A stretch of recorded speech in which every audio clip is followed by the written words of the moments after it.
Dear students, आप सभी लोगों का स्वागत है आपके अपने यूट्यूब चैनल डीजे सर पर। आज का ये वीडियो क्लास 12 के बच्चों के लिए और साथ ही साथ बीए के भी बच्चे जो कि शिक्षा शास्त्र के विषय को लिए हुए हैं उनके लिए आज का ये सेशन बहुत ही महत्वपूर्ण है, क्योंकि इसमें हम लोग बात करने वाले उनके मोस्ट इंपॉर्टेंट अति लघुत्तरी प्रश्नों की सीरीज के बारे में। तो प्रश्नों की सीरीज में अंत तक बने रहेगा। सभी जो प्रश्न है बहुत ही मोस्ट इंपॉर्टेंट है और आपके बोर्ड एग्जामिनेशन में और साथ ही साथ बीए के जो एग्ज़ाम होते हैं वार्षिक परीक्षा उनमें ये नियमित रूप से प्रश्न पूछे गए हैं। तो डियर स्टूडेंट्स, जैसा कि आप लोग के लिए छोटा सा एक गीत हो जाए पहले, उसके बाद फिर हम लोग क्लासेस को स्टार्ट करते हैं अपने। तेरे ज्ञान में वो जादू है, विंडो खींचा जाता हूँ, जाना होता है और कहीं डीजे सर की ओर चला आता हूँ। हो तेरे ज्ञान में वो जादू है, विंडो खींचा जाता हूँ, जाना होता है और कहीं डीजे सर की ओर चलाता हूँ, डीजे सर की ओर चलाता हूँ।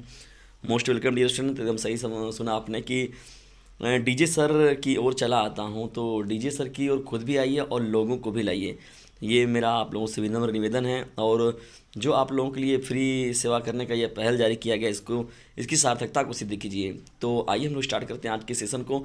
और शिक्षा शास्त्र के वे नए बच्चे जो कि हमारे अभी व्हाट्सएप ग्रुप को ज्वाइन है कि वो लोग ज्वाइन जरूर कर लें।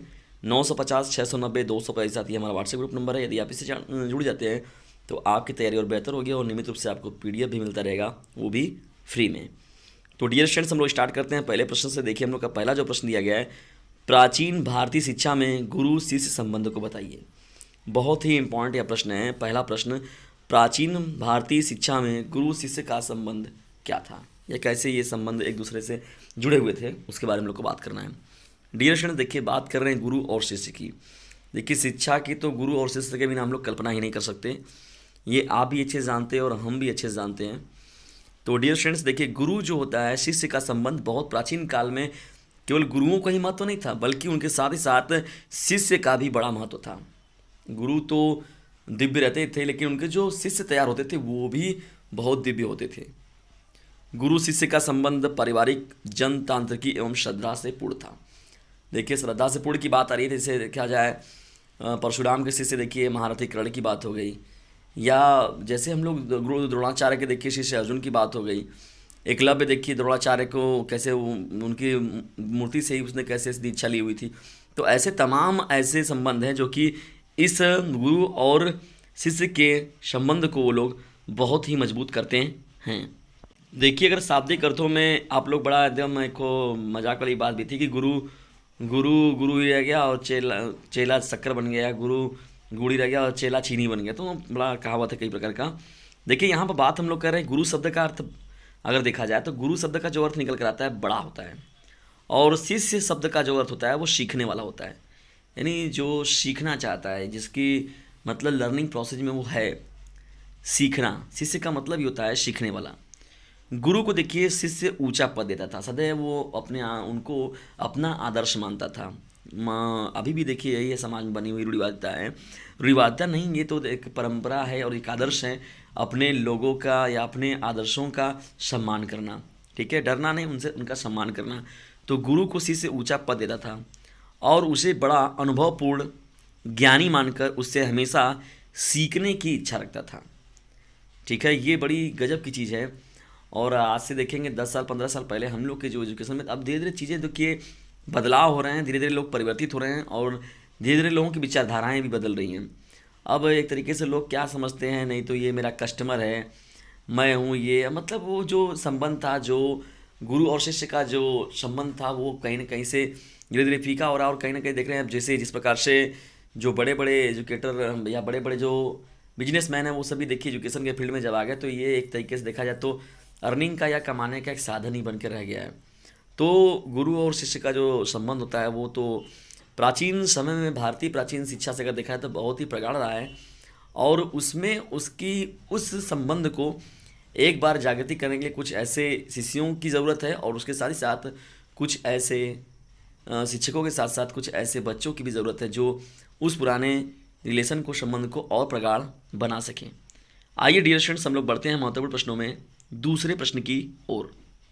महत्वपूर्ण प्रश्नों की सीरीज में बढ़ते हैं प्रश्न 2 की ओर। दूसरा देखिए हम लोग का प्रश्न क्या है, शिक्षा का शाब्दिक अर्थ बताइए। इंपॉर्टेंट प्रश्न है। अगर देखिए इसके आंसर के बारे में हम लोग बात करें तो देखिए शिक्षा शब्द जो होता है वो संस्कृत के सिच धातु से निकला है, ठीक है। अगर और सिच का अर्थ ही जो होता है वो सीखना होता है। अतः शिक्षा सीखने और सिखाने की एक प्रक्रिया है, यानी वह प्रक्रिया जिसमें कि सीखने व सिखाने की क्रिया होती है, क्रिया कराई जाती है, उसे ही हम लोग शिक्षा कहते हैं। ये बहुत बड़ा शब्द है एजुकेशन, जिसे हम लोग कहते हैं इंग्लिश में। प्रश्न 3 की ओर हम लोग बढ़े। अगर देखिए डियर स्टूडेंट्स, आइए तीसरे प्रश्न की ओर बढ़ते हैं। शिक्षा के संकुचित और विस्तृत अर्थ को स्पष्ट कीजिए। इंपॉर्टेंट है। देखिए संकुचित अर्थ में अगर शिक्षा का अर्थ निकाला जाए तो व्यक्ति के विकास और सुधार के लिए चेतनापूर्वक किए गए प्रयासों से लिया जाता है। अगर संकुचित और अर्थ में अगर देखा जाए शिक्षा को ना, तो व्यक्ति के विकास और सुधार के लिए चेतनापूर्वक यानी चेतना में रहते हुए किए गए जो उसके प्रयास होते हैं वही क्या होते हैं, शिक्षा के संकुचित उसके और विस्तृत अर्थ स्पष्ट को यह बताते हैं। ये हम लोग का तीसरा प्रश्न है और यह भी इम्पॉर्टेंट है आपके शिक्षा शास्त्र में।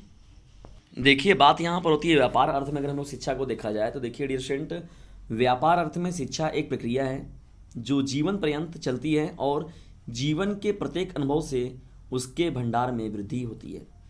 तो एक ऐसा यह प्रोसेस है जो जीवन पर्यंत क्या होता है, चलता रहता है, और जीवन के प्रत्येक अनुभव से उसके भंडार में क्या होती है, वृद्धि होती है, इंक्रीजिंग होता है, उसमें देखा जाता है। आइए हम लोग मोस्ट इंपॉर्टेंट प्रश्नों में बढ़ते हैं अब चौथे प्रश्न की ओर। देखिए यहाँ पर डियर स्टूडेंट्स अभी कुछ महत्वपूर्ण विचारों के अनुसार भी हम लोग को देखिए याद रखना बड़ा जरूरी होता है। कभी कभी बहुविकल्पी में पूछ देता है कि यह किनका कथन है, या तो कभी कभी पूछ देता है कि शिक्षा की परिभाषा दे दीजिए। लेकिन कुछ महान व्यक्तियों के देखिए सच्चे शिक्षा का जो अर्थ था, शिक्षा की क्या परिभाषा थी, मैंने तो दिखाया वहाँ पर। अभी देखिए मैंने कुछ पिछले प्रश्न में बात भी किया इस पर, लेकिन यहाँ पर हम लोग का प्रश्न जो है शिक्षा की परिभाषा दीजिए। तो आइए कुछ महत्वपूर्ण व्यक्तित्वों के आधार पर या कुछ महत्वपूर्ण जो महापुरुष रहे हैं उनका क्या मत रहा है इस शिक्षा पर। तो डियर स्टूडेंट, जो इसका उत्तर हो जाएगा पहला देखिए पॉइंट जो है सुकरात। सुकरात एक बहुत ही मोस्ट इंपॉर्टेंट व्यक्ति हैं। आप लोग बचपन में इनकी कहानियों को पढ़े हुए थे और भविष्य में भी आगे भी पढ़ते हैं, बड़े किताबों में भी पढ़ते हैं आप इनको। ये बहुत ही इंपॉर्टेंट दार्शनिक रहे हैं।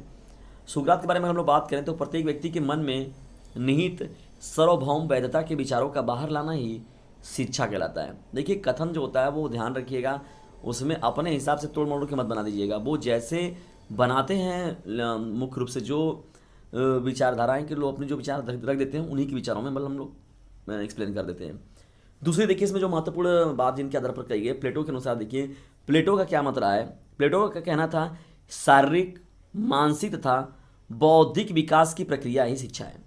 फिर सुनिएगा, प्लेटो का क्या कथन था, शारीरिक, मानसिक तथा बौद्धिक विकास की प्रक्रिया जो है वही शिक्षा कहलाती है। ये प्लेटो के अनुसार था। आइए कुछ और महत्वपूर्ण जो दार्शनिक रहे हैं उनके विचारों में समझते हैं शिक्षा का परिभाषा या शिक्षा का क्या अर्थ होता है। तीसरे देखिए महत्वपूर्ण जो व्यक्तित्व रहे हैं इसमें अरस्तु जिनका नाम है। अरस्तु के अनुसार देखिए शिक्षा क्या अर्थ है।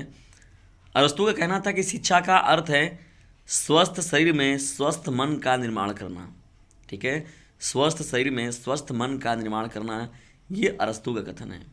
ठीक है। चौथा देखिए जो महत्वपूर्ण बात रही है, स्वामी विवेकानंद एक बहुत ही आदर्शवादी व्यक्ति रहे हैं। स्वामी विवेकानंद, इनका क्या कथन था शिक्षा पर देखिए, शिक्षा मनुष्य के अंतर में निहित दिव्यत्व की अभिव्यक्ति है।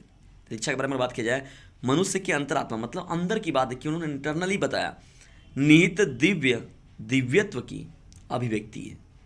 ठीक है, ये इंपॉर्टेंट है चौथा पॉइंट भी। आइए बढ़ते हैं हम महत्वपूर्ण प्रश्नों की सीरीज में पांचवें प्रश्न की ओर।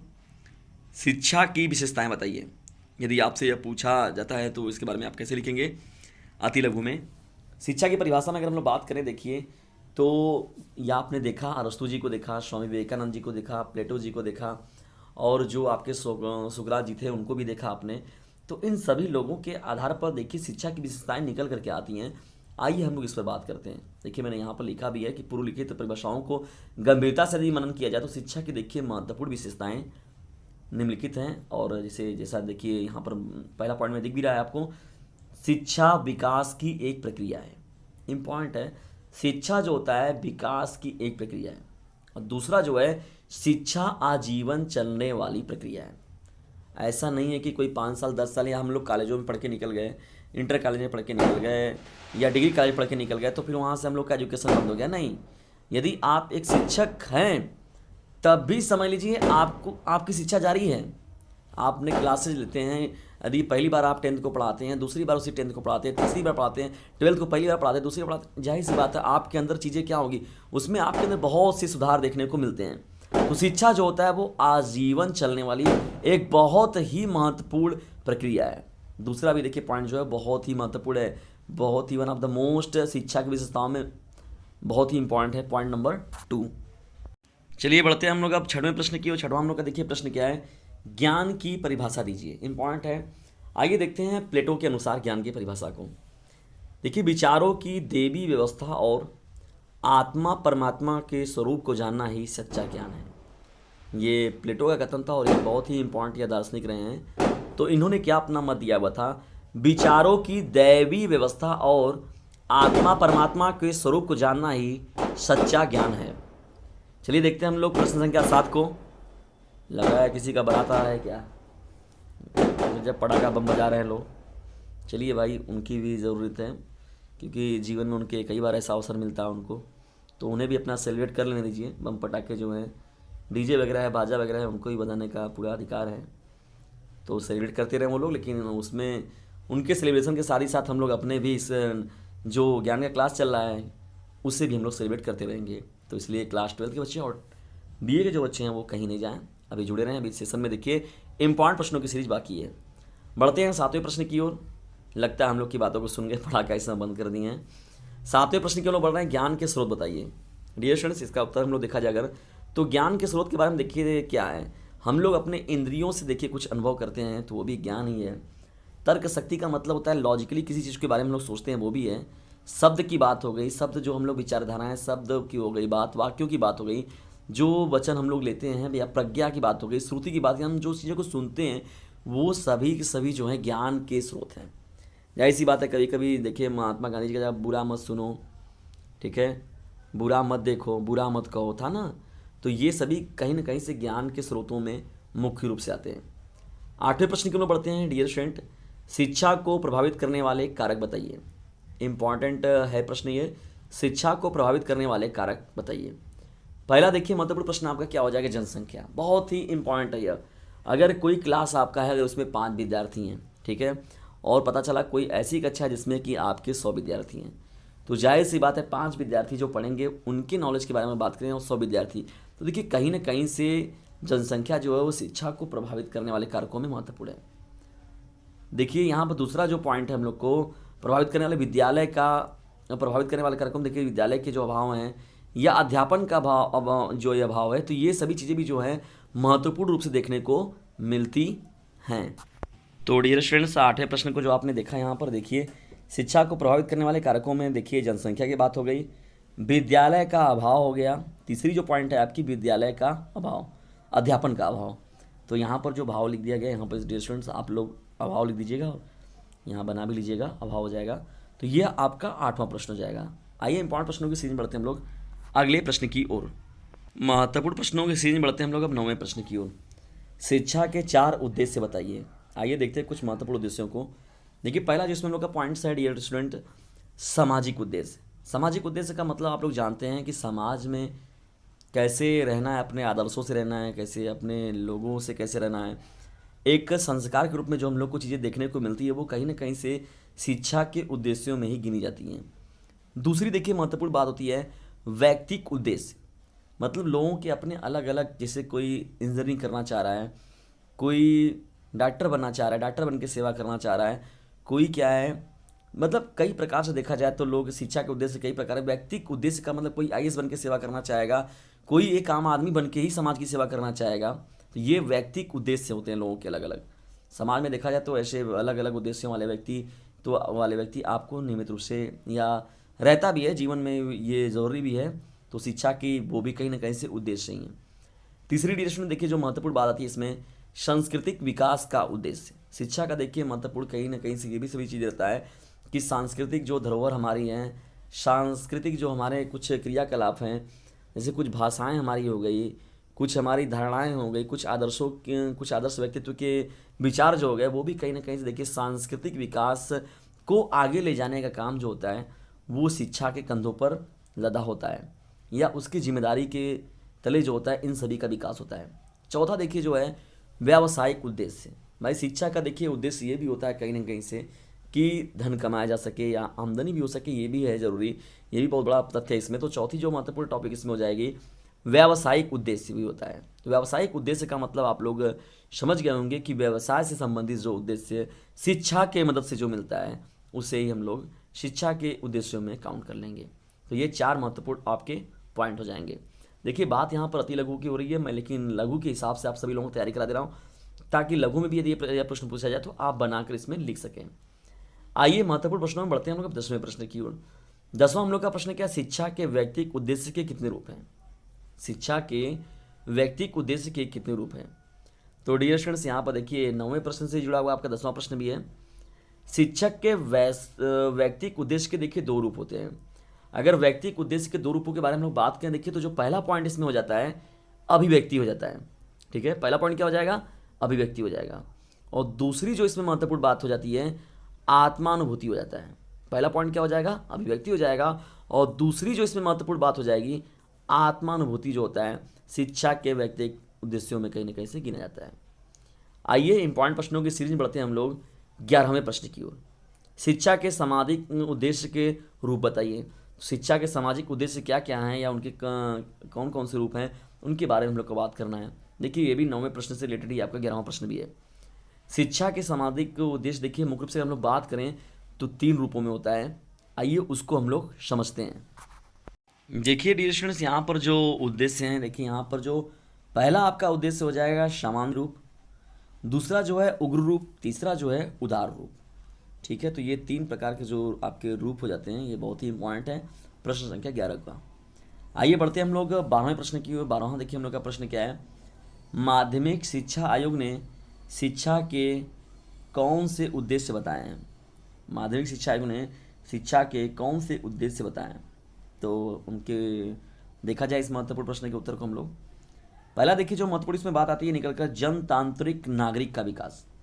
यानी माध्यमिक शिक्षा आयोग की शिक्षा में कहीं ना कहीं से देखिए उद्देश्य जो है जनतांत्रिक नागरिक का विकास। जनतांत्रिक का मतलब लोगों को जनतंत्र के बारे में बताना, लोकतंत्र के बारे में बताना, नागरिकों के अंदर इसका विकास करना। दूसरी जो है देखिए व्यावसायिक कुशलता का विकास करना, यानी लोगों को व्यवसाय के रूप में क्या करना, तैयार करना, उनके अंदर कुशलता प्रदान करना, दक्षता प्रदान करना। तीसरी देखिए जो इसमें महत्वपूर्ण बात आती है व्यक्तित्व का विकास करना, और ये तो देखिए बहुत सबसे इंपॉर्टेंट चीज़ अगर आता है तीसरा, व्यक्तित्व का विकास करना, यानी पर्सनालिटी का व्यक्ति के अंदर विकास करना। ये भी देखिए माध्यमिक शिक्षा आयोग की शिक्षा के उद्देश्यों में शामिल किया गया। चौथा देखिए इसमें जो है नेतृत्व के लिए शिक्षा। नेतृत्व के लिए शिक्षा का मतलब क्या है कि आपको एक लीडर के रूप में आगे खड़ा कर सके और आप लोगों का नेतृत्व कर सकें। ठीक है, और ये बहुत ही अपने आप में एक मायने रखने वाली चीज़ है। डियर स्टूडेंट्स, कभी मैं पार्टिकुलरली बात करूंगा आप सभी लोगों तो मैं बताऊंगा डिसिप्लिन क्या चीज़ होता है, एजुकेशन क्या चीज़ होता है, और उसके साथ ही साथ टीचर का पूरा फुल फॉर्म क्या होता है और इसके क्या लक्ष्य हैं, क्या उद्देश्य हैं टीचर के, और एजुकेशन जैसे रहता है EDUCATION, तो इसका क्या पूरा का पूरा अर्थ निकल कर आता है। मैं इस पर बाकायदा आप लोगों को शिक्षा शास्त्र के बच्चों को पूरा मैं इसका डिटेल दूंगा, और बहुत जल्दी मैं आप लोगों को शिक्षा शास्त्र पर एक बताऊंगा इंपॉर्टेंट वीडियो ये, और बहुत ही देखिएगा वो जानदार चीज़ निकल कर आएगी। आपकी शिक्षा शास्त्र में कितनी ज़बरदस्त चीज़ रहेगी वो आप उसका अंदाज़ा भी नहीं लगा सकते अभी। तो डियर स्टूडेंट्स, ये रहे 12 महत्वपूर्ण प्रश्न शिक्षा शास्त्र के। ये जो सीरीज़ है ये क्लास 12th के बच्चों के साथ ही साथ BA के बच्चों के लिए भी बहुत ही इंपॉर्टेंट है, क्योंकि देखिएगा उनका भी सीरीज में भी, उनके सीरीज में भी अति लघु उत्तरीय प्रश्न पूछे जाते हैं, और जो आपके हैं तो आप में तो पूछे ही जाएंगे। तो इसे अपने सभी जो नए नए BA के भी विद्यार्थी हैं तो उनको भी ज़रूर इस ग्रुप में जुड़ें, और 12th के बच्चे तो हमारे जो हैं वो तो परिश्रम रेगुलर रूप से कर ही रहे हैं, नियमित रूप से। और उसके साथ ही साथ यदि वीडियो थोड़ा सा भी आप लोगों के लिए हेल्पफुल लगा तो इसे लाइक करें, शेयर करें, और चैनल पर नहीं तो चैनल को सब्सक्राइब करना बिल्कुल भी ना भूलें। और जो मैंने आपको बता रखा है नंबर, पहले ही बताया मैंने आपको, उस नंबर को भी ज़रूर सेव करके अपने पास रखें, 950 690 257। यह जो नंबर है आप लोगों के लिए बहुत ही हेल्पफुल साबित होने वाला है, इसका अंदाज़ा भी आप सभी लोगों को नहीं है। देखिए ग्रुप ज्वाइन करने का मतलब सबसे बड़ा फ़ायदा क्या है, सबसे बड़ी बात तो वो फ्री में है। यदि आप ऑनलाइन नहीं भी पढ़ना चाहते हैं या आप विचारों को नहीं देखना चाहते, नहीं सुनना चाहते हैं, तो आपको पीडीएफ मिल जाता है, तो आप वहाँ से ही पढ़ लेंगे। तो और आपको सबसे बड़ी बात है कि ये सभी चीज़ें जो हैं वो फ्री में अवेलेबल करा जा रही हैं, इसलिए इसका लाभ ज़रूर उठाएँ। और मेरे हेल्प के रूप में अगर आप कुछ करना चाहते हैं तो बस आपको छोटा सा एक काम करना है, इसे शेयर ज़रूर करना है डियर फ्रेंड्स। और अगर लाइक करते हैं तो मुझे एक इंटरनल मोटिवेशन मिलता है, लेकिन मेरे हेल्प के रूप में या मेरी सहायता के रूप में आपको इसे अपने फ्रेंड सर्कल में शेयर ज़रूर करना है, अपने सभी क्लासमेट पर शेयर करना है, दूर दराज के वे बच्चे जो कि नियमित रूप से अपनी स्टडी को नहीं कर पाए हैं। और देखिए मैथ मतलब साइंस साइड के जो बच्चे होते हैं उनकी तो तैयारियां हो जाती हैं, क्योंकि वो उनको नियमित रूप से कोचिंग ट्यूशन सब कुछ लगता है, और साइंस की पढ़ाई को बड़ा लोग पहले से ही हवा बनाए रहते हैं, लेकिन ऐसा नहीं है। आर्ट्स भी जो है वो भी अपने आप में एक बहुत कठिन पढ़ाई है, और उसको भी समझना अपने आप में एक दुर्बलता की चीज़, बहुत कठिनाई की चीज़ है, लेकिन उसको इस चैनल पर बहुत ही इजीली वे में तैयार कराया जाता है आप सभी लोगों का। बस आप लोग क्या करिए, इस जो डीजे सर चैनल का परिवार है, इसको आप सभी लोगों की इसकी संख्या को बढ़ाना है, ताकि जो यूपी बोर्ड एग्जामिनेशन का मिशन जो है उसकी सार्थकता को सिद्ध किया जाए। अब की बार बोर्ड परिवार जो ये कथन लिया गया है, इसकी सार्थकता को कहीं ना कहीं से सिद्ध किया जाए, और उसकी सार्थकता को तभी सिद्ध किया जा सकता है जब आप सभी लोगों का भरपूर सहयोग हमें मिलेगा। और मैं नियमित रूप से आप सभी लोगों की सेवा में सदैव ऐसे ही तत्पर रहूँगा, और जो रेगुलरली मैं आप लोगों के लिए कर रहा हूँ वर्क, ये आप अपने बोर्ड एग्जामिनेशन के नज़दीक जा रहे हैं, बीए के बच्चे जो हैं उनके भी मार्च अप्रैल में एग्जामिनेशन होंगे, तो वे लोग लग जाएं और नियमित रूप से अपनी स्टडी को जारी रखें। और मैंने जैसा कि बताया आप सभी लोगों को कि इसे शेयर ज़रूर करें, क्योंकि ऑनलाइन प्लेटफॉर्म पर हम लोग यदि स्टडी करते हैं तो यहाँ से देखिए सबसे महत्वपूर्ण चीज़ आती है शेयरिंग की, क्योंकि देखिए ज्ञानों का आदान प्रदान होना बहुत ही ज़रूरी होता है। किसी पर हम लोग अगर अच्छी चीज़ें भेजते हैं, अच्छे विचार भेजते हैं, तो वह भी हमें उसके रिटर्न में देता ज़रूर है हम विचारों को। तो इसलिए इसे लाइक करें, शेयर ज़रूर करें, और चैनल पर नए चैनल को सब्सक्राइब करना बिल्कुल भी ना भूलें। जय हिंद, जय भारत।